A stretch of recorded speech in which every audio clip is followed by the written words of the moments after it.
Guys তোমরা অনেক দিন ধরে দেখছি আমাকে তোমরা জিজ্ঞাসা করছো যে তোমার বাড়ি কোথায়। কে রে তোরা বুনুকে বুনুর বাড়ির ঠিকানা জিজ্ঞাসা করছিস? হ্যাঁ আমার বাড়িটা আজকে তোমাদেরকে বলেই দিচ্ছি। হ্যাঁ বুনু তুই বল তো, আমিও একটু শুনি তোর বাড়ি কোথায়। আমার বাড়ি হলো পৃথিবীতে, মানে আকাশের নিচে আর মাটির ওপরে। পৃথিবীতে? পৃথিবীটা আবার কি জিনিস বুনু? সেটা আবার কোথায় থাকে? না মানে আমার বাড়ি সাদে, তো ওই জন্যই আমি ঠিকঠাক চিনতে পারতেছি না।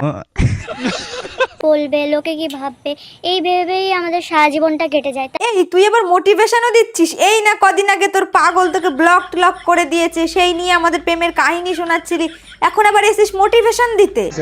লোকের কথায় কান না দিয়ে নিজের মন যেটা চাইছে সেটাই কর। আমার তো মনে চাই তোরে একটু থাবড়াইতে ধরে, মানে তোরে যদি একটু দুই গালে দুইখান সর মারতে পারতাম, ধরে একটু থাবড়াইতে পারতাম, তাহলে মনটা একটু শান্তি লাগতো। अभी मैं गाली नहीं दे सकता, फैमिली देखती है, वरना मैं ऐसे ऐसे गाली दूं। কারণ তোমার দুধির দাঁত পড়ার আগেই তোমার পেছন পেকে তালতলা চলে গেছে, ওই জন্যে। গাইস আমার বাস্তব জীবনে দেখছি অনেক মেয়েরাই আমার পেছনে লেগেছে।